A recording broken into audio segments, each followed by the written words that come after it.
Assalamualaikum warahmatullahi wabarakatuh. Hai teman-teman, bagaimana kabarnya hari ini? Semoga sehat selalu ya. Perkenalkan, nama saya Erifa Setiawati dari jurusan Pendidikan Guru Pendidikan Anak Usia Dini, Fakultas Ilmu Pendidikan Universitas Negeri Surabaya. Pada kesempatan kali ini, saya akan menjelaskan terkait gaya ilustrasi pada buku cerita anak. Pengertian ilustrasi.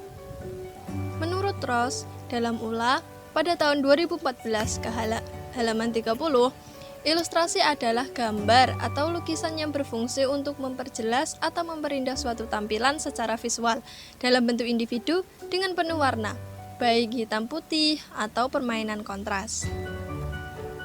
Macam-macam gaya ilustrasi pada buku cerita anak. Macam-macam gaya ilustrasi pada buku cerita anak dibagi menjadi 8, antara lain realis, surrealis, kartun, karikatur, Japan style, American style, pop art, dan fotografi.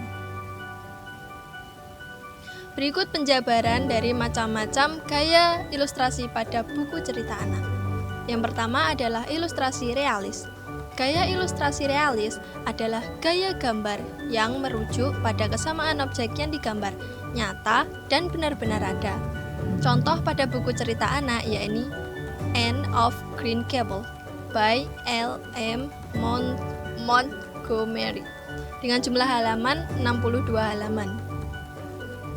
Kemudian yang kedua yakni ilustrasi surrealis. Gaya ilustrasi surrealis adalah gaya gambar yang menitik beratkan kepada khayalan, tidak nyata, misteri, dan terkadang menggunakan pendekatan metafora, hiperbola, humanoid, dan sebagainya.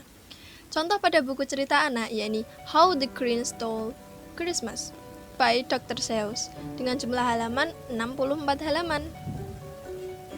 Kemudian yang ketiga adalah ilustrasi kartun. Gaya ilustrasi kartun adalah gaya gambar yang memiliki kesan lucu, penuh warna, dan menarik untuk dilihat. Biasanya, buku anak terdiri dari ilustrasi kartun dan banyak dipublikasikan di seluruh dunia. Contoh pada buku cerita anak yakni Charlie Brown and Friends, Peanuts EMP, Series Book 2, A Peanuts Collection by Charles M. Schulz dengan jumlah halaman 224 halaman. Kemudian, yang keempat adalah ilustrasi karikatur. Gaya ilustrasi karikatur adalah gaya gambar di mana proporsional tokoh atau objek tidak dihiraukan. Biasanya kepala tokoh lebih besar ketimbang tubuhnya, termasuk tangan dan juga kaki. Contoh pada buku cerita anak yakni The Richest Queen by Alexis O'Neil dengan jumlah halaman 32 halaman. Kemudian yang kelima adalah ilustrasi Japan style. Gaya gambar yang merujuk pada gaya gambar manga atau komik di Jepang, yang terkenal dengan mata besar si tokoh, rambut yang kaya warna, hingga gestur tokoh yang tidak biasa.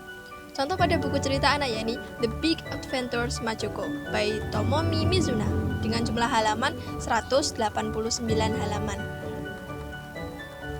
Selanjutnya yakni ilustrasi American style. Gaya gambar yang merujuk pada gaya gambar Amerika yang kebanyakan mengenai heroisme dengan ciri tubuh si tokoh yang penuh otot, wajah segi empat, dan efek yang terkadang berlebihan. Contoh pada buku cerita anak yakni Captain America by Stan Lee. Jumlah halamannya 52 halaman. Yang selanjutnya yakni ilustrasi pop art. Gaya gambar yang saling menindih objek yang satu dengan objek yang lain, dan terkadang objek itu tidak saling berhubungan, namun dapat memberi makna dan arti. Contoh pada buku cerita anak yakni In the Butterfly Garden by Philip Hugh. Jumlah halamannya 16 halaman. Dan yang terakhir yakni ilustrasi fotografi. Gaya gambar dengan menggunakan penggabungan beberapa foto hingga menjadi sebuah desain ilustrasi. Gaya ilustrasi ini lebih banyak digunakan di dunia desain grafis saat ini. Nah, contoh pada buku cerita anak yakni You Can Take Amazing Photos by Lillian Spivey dengan jumlah halaman 96 halaman.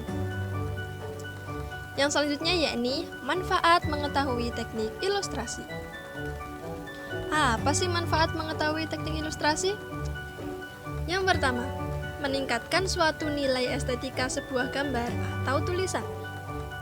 Yang kedua, mudah dalam mengingat konsep dan juga gagasan yang disampaikan. Yang ketiga, memberikan sebuah hiburan sehingga tidak mudah bosan. Yang keempat, sebagai sarana untuk mengekspresikan ide atau pikiran melalui sebuah gambar. Yang kelima, memudahkan untuk dapat berkomunikasi dan memahami suatu jalan cerita. Dan yang terakhir adalah sebagai pengetahuan berbagai ciri khas ilustrasi yang berbeda. Sekian penjelasan saya mengenai gaya ilustrasi pada buku cerita anak. Semoga bermanfaat dan menambah wawasan ya. Jangan lupa subscribe, like, dan komen. Terima kasih. Wassalamualaikum warahmatullahi wabarakatuh. See you.